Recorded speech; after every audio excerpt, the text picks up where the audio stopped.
Hari ini hari pertama apa? Sekolah pintar. Hari ini Bu Tanti akan membuat kesepakatan kelas. Kesepakatan kelas sama dengan keyakinan kelas atau peraturan kelas. Pertama apa aja peraturan kelas, terus keyakinan kelas, terus apa? Disiplin. Yang selanjutnya apa? Berpikir positif. Yuk sekarang kita membuat keyakinan kelas. Siapa yang mau ngasih masukan keyakinan kelas 1B apa aja? Siapa yang cung angkat tangan? Siapa? Olah apa? Oke, yang pertama kita saling menghormati. Jos, apa lagi? Siapa? Ya apa? Saling jujur, pintar. Apa lagi? Siapa yang bisa? Apa? Datang tepat waktu. Oke, siapa lagi? Rania. Rania apa? Keyakinan kelas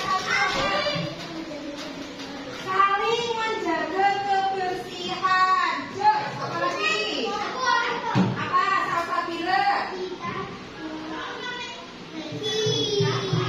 Kita bersikap baik. Jos, apa lagi Mas Abid? Keyakinan kelas.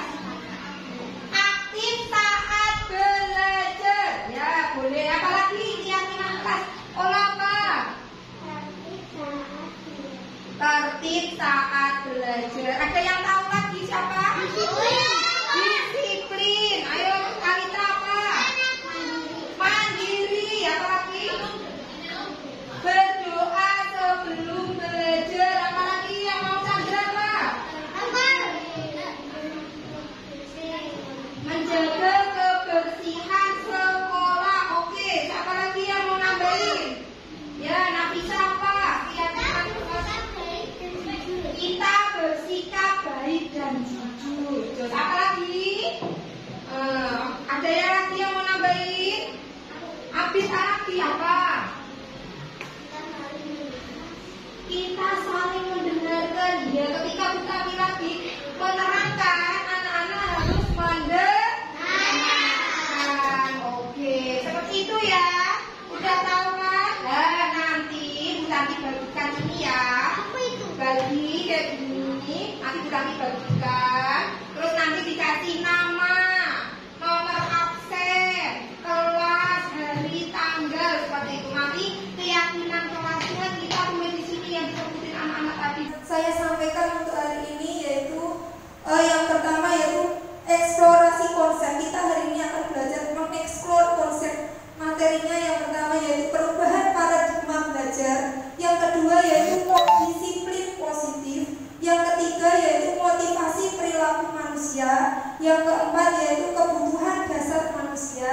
Yang kelima yaitu posisi kontrol restitusi. Yang selanjutnya yaitu keyakinan kelas. Dan yang terakhir yaitu segitiga restitusi. Ini yang materi yang akan saya sampaikan Bapak Ibu.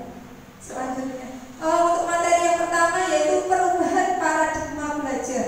Apa itu perubahan paradigma belajar?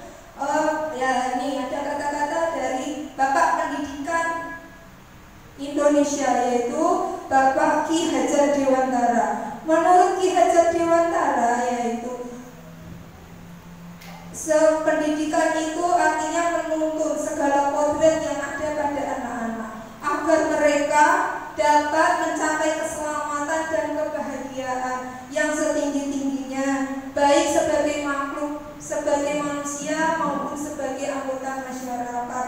Jadi kodratnya itu ada dua, Bapak Ibu, kodrat alam dan kodrat zaman. Kita harus mendidik anak didik kita sesuai dengan zamannya, sesuai dengan kodratnya. Kodrat ada dua, yaitu kodrat alam dan kodrat zaman.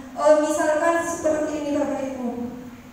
Ibaratkan guru itu ibaratkan seorang petani. Seorang petani itu bisa merawat, bisa memelihara seperti ini. Contohnya kalau petani itu menanam jagung, nanti akan tumbuh jagung. Kalau petani itu menanam padi, pasti nanti akan tumbuh padi.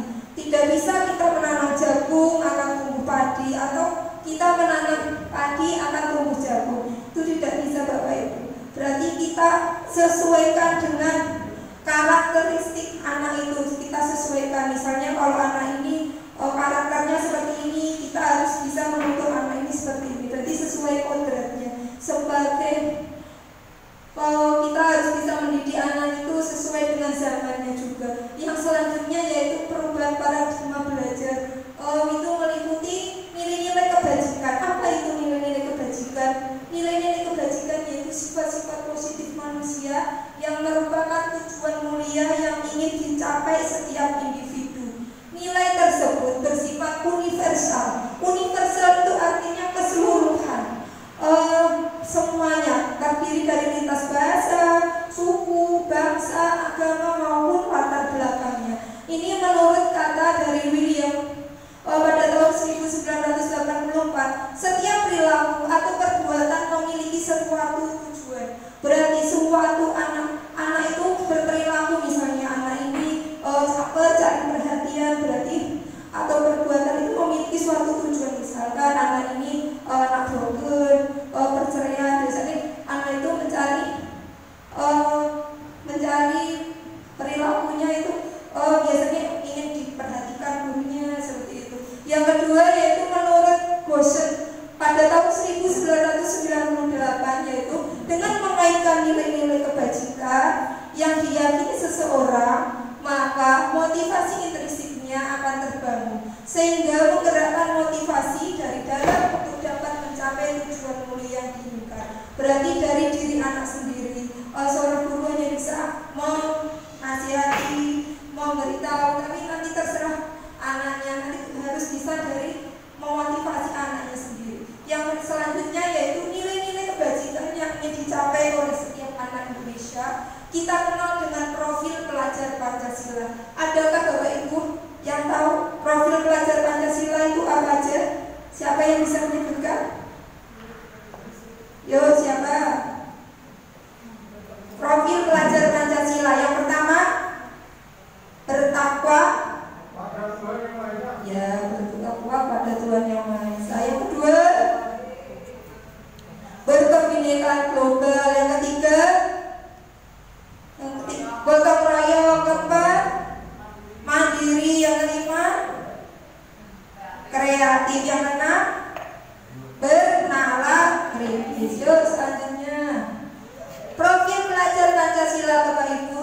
Yuk kita nyanyi bersama dulu untuk mencairkan suasana. Pelajar Pancasila beriman dan bertakwa pada Tuhan Yang Esa dan berakhlak mulia, berkebinekaan global, gotong royong mandiri, kreatif dan bernalar kritis.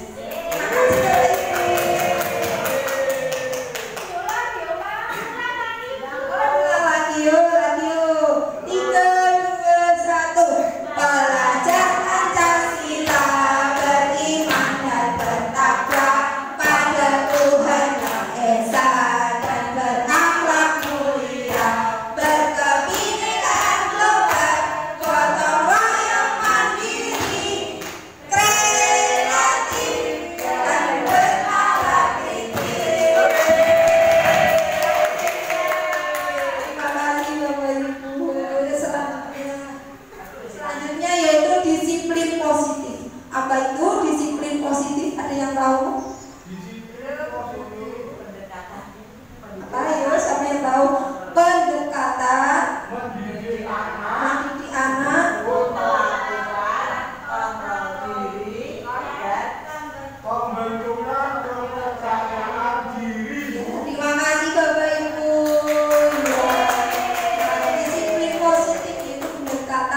Selanjutnya yaitu motivasi perilaku manusia. Manusia harus selalu dimotivasi, Bapak Ibu. Yuk selanjutnya.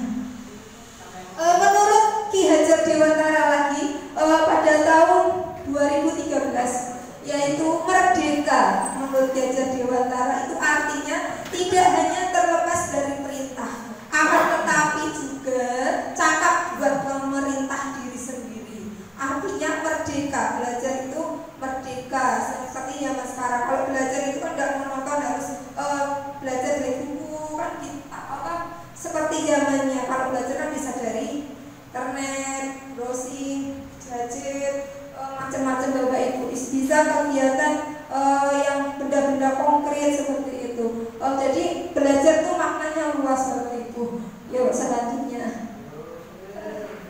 Yang selanjutnya yaitu 3 teori motivasi perilaku manusia. Itu yang ada motivasi eksternal dari luar,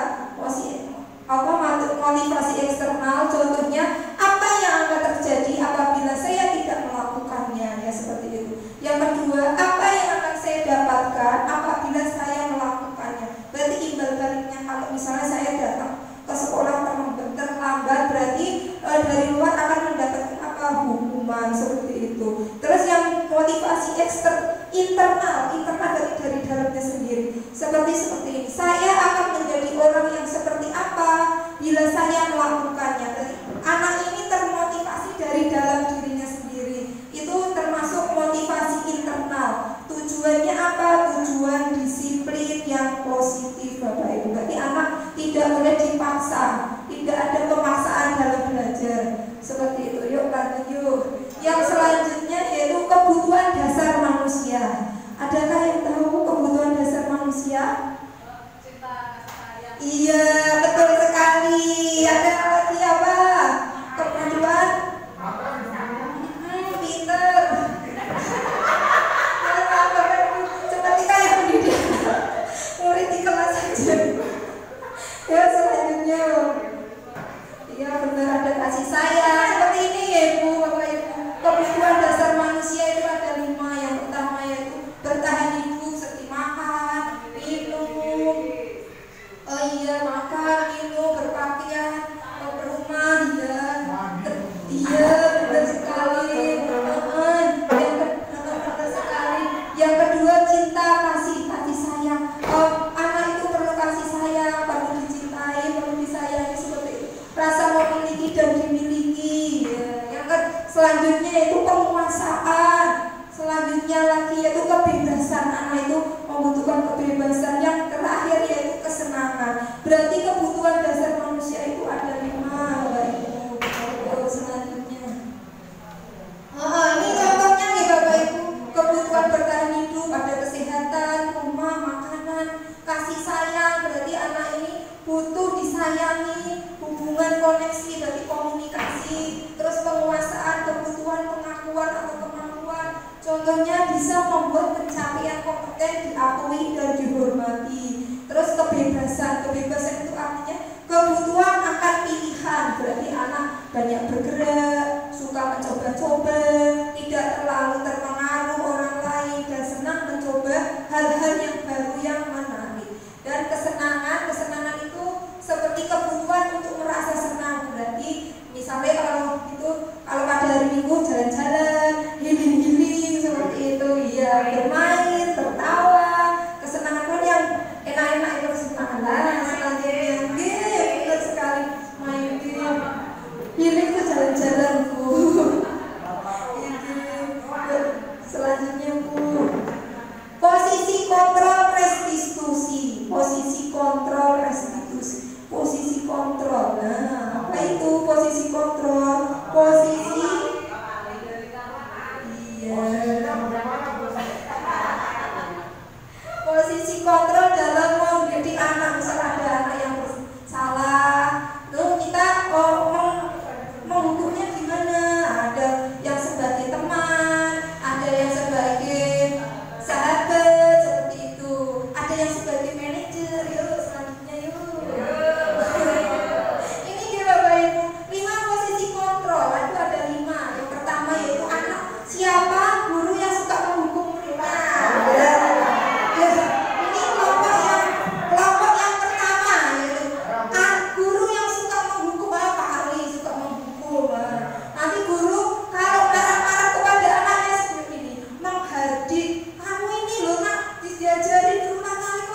merasa bersalah. Seharusnya kamu itu datang tidak terlambat tuh.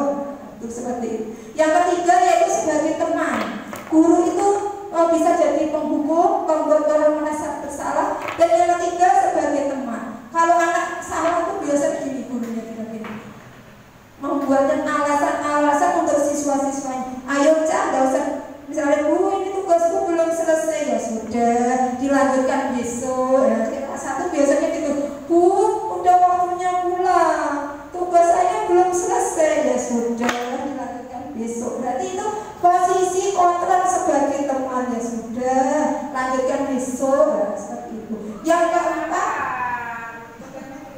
iya itu termasuk kontrol sebagai teman. Itu juga ya boleh silakan. Nah seperti itu seperti membuat kontrol sebagai teman. Terus yang keempat yaitu memantau atau memonitoring. Bagi guru itu biasanya kalau mahasiswa itu menghitung dan mengukur. Cah, ini harusnya gini, ini tugas dikerjakan. Nanti jam segini harus selesai. Nah itu namanya memantau. Nanti kalau sudah selesai tugasnya ditumpuk di mejanya Bu Tati. Itu posisi kontrol sebagai pemantau. Dan yang terakhir yang sempurna sekali yaitu sebagai manajer atau pengelola. Itu guru biasanya mengajukan pertanyaan-pertanyaan pada siswa. Seperti itu Bapak Ibu. Jadi ada 5. Nah ini biasanya ibu-ibu, bapak-bapak kebanyakan seringnya pakai yang mana ini? Kontrol dari luar itu 4 dari luar atau kontrol dari dalam? Kontrol dari dalam namanya manajer. Berarti sempurna, sudah sempurna. Selanjutnya hasilnya Bapak Ibu tadi yang menghukum itu anak menjadi pemberontak, sukanya menyalahkan orang lain dan sukanya anak itu berbohong. Kalau dikasih tahu ini lah untuk menghindari kesalahannya dia itu berbohong. 1 kali berbohong tidak ketahuan, 2 kali berbohong tidak ketahuan. Lama-lama menjadi kebiasaan Bapak Ibu kalau suka berbohong. Ini hasilnya ya siswa itu melelahkan guru di luar dunia berkualitas ini Bapak Ibu. Yang selanjutnya yaitu membuat orang merasa bersalah, yaitu menyembunyikan, menyangkal, berbohong seperti itu. Siswa meletakkan guru di dalam dunia berkualitas. Itu yang membuat merasa bersalah. Yang posisi ketiga itu teman. Berarti misalnya ya udah tugasnya diselesaikan besok, nanti lama-lama anak itu akan menjadi ketergantungan. Nggak apa-apa, kemarin aja aku tugasnya nggak selesai, katanya Bu Tanti nggak apa-apa, dilanjut besok. Ternyata besoknya nggak juga tugasnya. Bu, tugasnya kemarin mana? Yang sudah diselesaikan belum? Lupa pula. Besok ya Bu ya, besok nggak apa-apa. Besok ditanya tugasnya kemarin mana? Lupa pula. Jadi anak menjadi ketergantungan. Siswa meletakkan guru sebagai orang yang sangat penting di dunia dan berkualitas seperti itu. Yang keempat yaitu pemantau, yaitu menyesuaikan diri bila diawasi. Berarti anak itu kalau dia lagi tes ya kerja sini, tapi nanti kalau gurunya lagi izin bentar ke kamar mandi, nah itu nanti bisa ini. Siswa meletakkan peraturan dan hukum di dunia berkualitas. Jadi kalau diawasi, pantau dia kerja sendiri. Tapi kalau nggak dipantau dia lari tengok kanan, tengok kiri seperti itu Bapak Ibu. Yang terakhir yaitu yang manajer, yang paling sempurna. Berarti anak itu berbuat sesuai dengan keinginan, jadi nggak diawasi, nggak dipantau. Tuh dia sudah melaksanakan yang terbaik. Berarti seperti itu, menguatkan pribadinya. Siswa meletakkan dirinya sebagai individu yang positif di dalam dunia yang berkualitas. Seperti itu Bapak Ibu.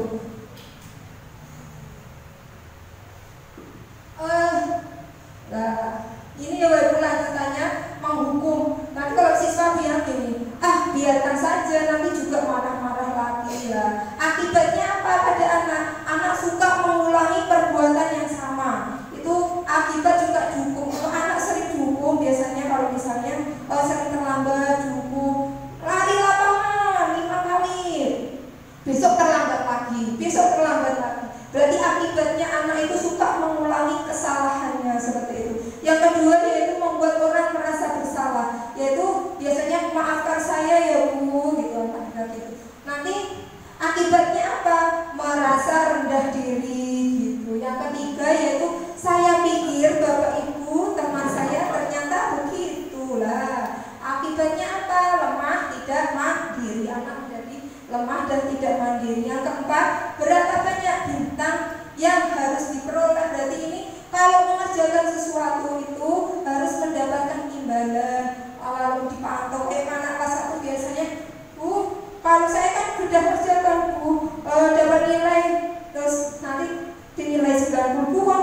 90, enggak 100. Nah, nanti dia itu mengerjakan karena darinya dapat nilai 100 itu. Apakah dikasih bintang dari Bu? Tidak dikasih bintang Bu. Nah, itu penghargaan.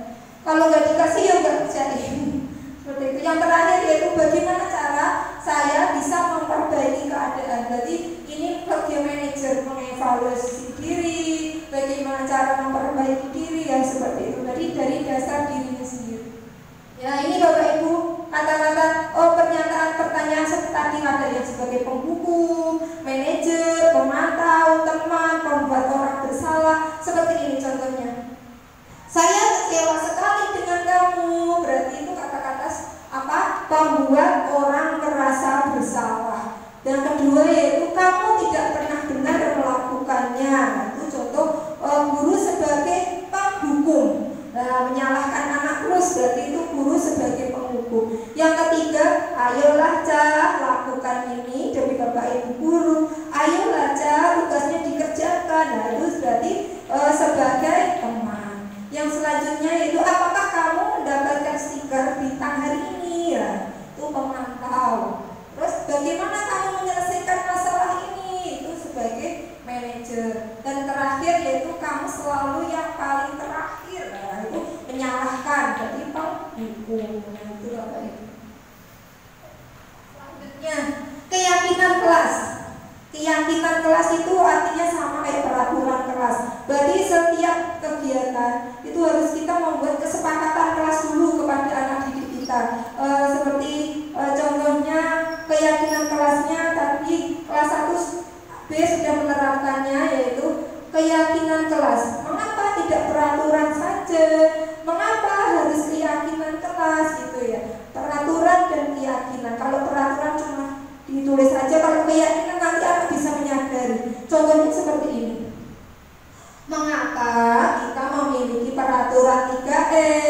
3M yaitu menggunakan masker, mencuci tangan, dan menjaga jarak. Apa Bapak Ibu, kenapa kita harus memakai masker, mencuci tangan, menjaga jarak? Kenapa? Ayo. Biar sehat, benar. Menjaga keselamatan kan masih COVID. Yang kedua yaitu mengapa kita memiliki peraturan harus datang tepat waktu pada saat mengikuti pelajaran. Kenapa? Ayo. Kalau ketinggalan nggak tahu Bu. Benar ya, benar Kak. Harus tepat waktu, saling menghormati seperti itu. Untuk mendukung motivasi intrinsik, kembali ke nilai-nilai keyakinan tapi menggerakkan seseorang dibandingkan mengikuti serangkaian peraturan-peraturan seperti itu Bapak Ibu. Itu menurut Gosen pada tahun 1998. Lanjut. Nah, ini Bapak Ibu, keyakinan kelas itu selalu kembalikan buku ke tempatnya. Berarti anak mengajari anak untuk selalu bisa bertanggung jawab. Keyakinan kelas atau nilai kebajikan sama aja. Yang kedua, dilarang mengganggu orang lain. Berarti apa? Menghormati orang lain dan diri sendiri seperti itu. Hadir di sekolah 15 menit kayak tadi apa? Menghormati orang lain, selalu berkomitmen pada tujuan. Dan yang terakhir yaitu dilarang melakukan kekerasan. Itu artinya menjaga keselamatan, menghormati orang lain. Nah, seperti itu Bapak Ibu. Ini ya Bapak Ibu, budaya positif itu ada 4 tahapan. Yang pertama yaitu kita membuat peraturan kelas dulu. Kalau peraturan kelas sudah terlaksana dengan baik, bisa masuk ke yang kedua yaitu keyakinan kelas. Berarti keyakinan kalau kamu mau makan harus cuci tangan dulu. Agar apa? Agar kuman tidak masuk. Jadi kalau cuci tangan biar tidak sakit perut. Nah, seperti itu. Nanti kalau keyakinan kelas sudah terselesaikan, sudah dijalankan, nanti akhirnya ke lingkungan yang positif, lingkungan yang baik. Lingkungan baik sudah tersampaikan juga. Ujungnya yang terakhir yaitu budaya positif. Anak sudah terbiasa membudayakan yang baik-baik seperti itu. Selanjutnya ini kegiatan pendalaman keyakinan kelas. Itu ada tabel T dan tabel J seperti itu. Ada hormat, produktif, diterima dan dimiliki. Seperti ini Bapak Ibu. Selanjutnya itu yang hormat, terdengar, dengar. Contohnya seperti saya harus datang tepat waktu, yang terlihat misalnya apa kegiatan yang bisa dilihat atau berperilaku yang baik-baik seperti itu Bapak Ibu.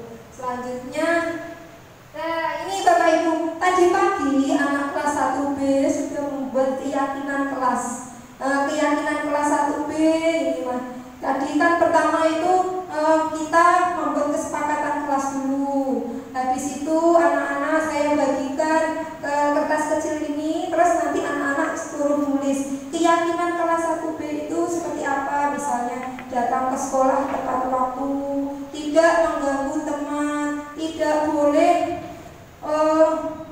membuang sampah sembarangan, mengembalikan buku pada tempatnya, seperti itu Bapak Ibu. Nanti monggo bisa diterapkan di kelas yang lain. Berarti keyakinan kelas itu bebas Bapak Ibu. Keyakinan kelas harus ditaati oleh dalam kelas itu sendiri. Nanti kalau nggak ditaati, tidak dilaksanakan, yang di dalam kelas itu akan mendapatkan hukuman Bapak Ibu, seperti itu. Nah, ini yang sudah saya modifikasi Bapak Ibu. Tadi kan keyakinan kelas setelah anak-anak buat ditempel, ditulis terus ditempel. Nah, ini keyakinan kelas 1B Bapak Ibu. Monggo kalau mau diterapkan di kelas Bapak Ibu, monggo. Contohnya seperti ini. Datang ke kelas tepat waktu dan mengucapkan salam. Mari budayakan yang baik-baik. Kita harus saling menghormati, menghargai, seperti ini Bapak Ibu. Kita harus tertib dalam pembelajaran, seperti ini. Monggo bisa dimodifikasi seperti dengan gambar-gambar. Apalagi kalau anak kelas 1, kelas 2 mungkin suka dengan digambar-gambar. Jadi seperti ini. Keyakinan kelas 1B. Segitiga restitusi. Ya, apa itu segitiga restitusi? Segitiga restitusi. Adakah yang tahu segitiga? Segitiga restitusi itu memberi hukuman atau mengasih tahu kepada anak agar anak menjalankan sesuai dengan kodratnya. Lanjut Bu Ari. Ini Bapak Ibu restitusi. Menurut Gosen pada tahun 2004, restitusi itu ciptaan si bagi murid untuk memperbaiki kesalahan mereka sehingga mereka bisa kembali pada kelompok mereka dengan karakter yang lebih kuat. Restitusi juga proses kolaboratif yang mengajarkan murid untuk mencari solusi, Bapak Ibu. Mencari solusi atau untuk menyelesaikan masalah bersama. Murid berpikir tentang orang seperti apa yang mereka inginkan dan bagaimana mereka harus memperlakukan orang dengan baik, harus saling menghormati, menyayangi, seperti itu Bapak Ibu.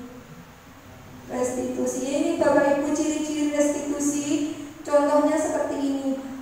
Restitusi itu bukan menebus kesalahan, namun untuk belajar dari kesalahan. Yang kedua yaitu restitusi memperbaiki hubungan. Restitusi itu tawaran Bapak Ibu, bukan paksaan. Berarti anak itu tidak mau dipaksa-paksa, berarti harus ditawarkan.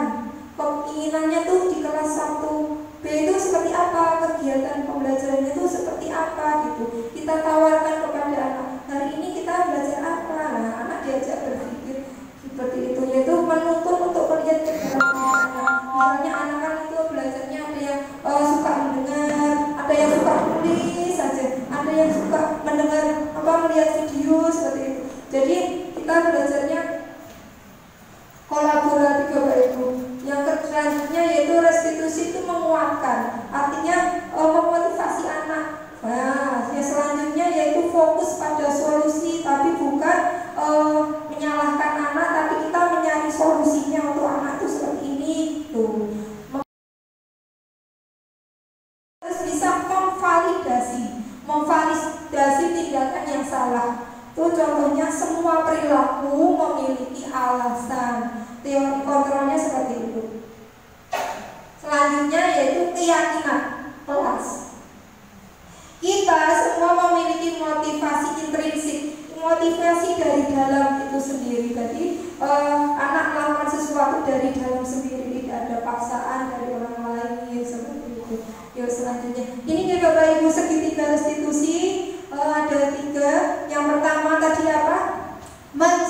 menstabilkan identitas. Yang kedua yaitu validasi tindakan yang salah. Yang ketiga menanyakan keyakinan. Contohnya, menstabilkan identitas itu setiap orang pasti pernah melakukan kesalahan. Kamu bukan satu-satunya orang yang pernah melakukan ini. Nah, itu contohnya menstabilkan identitas. Yang kedua itu memvalidasi. Memvalidasi itu contohnya seperti ini. Kamu tentu punya alasan mengapa kamu sering terlambat datang ke sekolah. Nah, seperti itu. Kayak kemarin saya sudah melakukan restitusi kepada anak didik saya yang bernama Abid. Waktu itu saya tanya, kenapa kamu sering datang terlambat ke sekolah? Ternyata sepedanya rusak, Bu. Seperti itu. Yang kedua yaitu, adakah cara yang lebih efektif untuk mendapatkan apa yang kamu butuhkan? Seperti itu. Kalau yang terakhir yaitu menanyakan keyakinan kelas. Keyakinan kelas apa yang telah kita sepakati bersama? Kamu ingin menjadi orang seperti apa? Seperti itu, Bapak Ibu. Berarti setiap anak melakukan kesalahan itu harus ada tiga ini, ada menstabilkan identitas, memvalidasi dulu kenapa, yang terakhir menanyakan keyakinan kelas. Bapak Ibu. Yuk selanjutnya, dokumentasi aksi nyata tadi ini yang tadi. Selanjutnya, nah ini dokumentasi aksi nyata itu budaya positif, bisa kayak sopan santun, berkebinekaan global, seperti itu, mengajari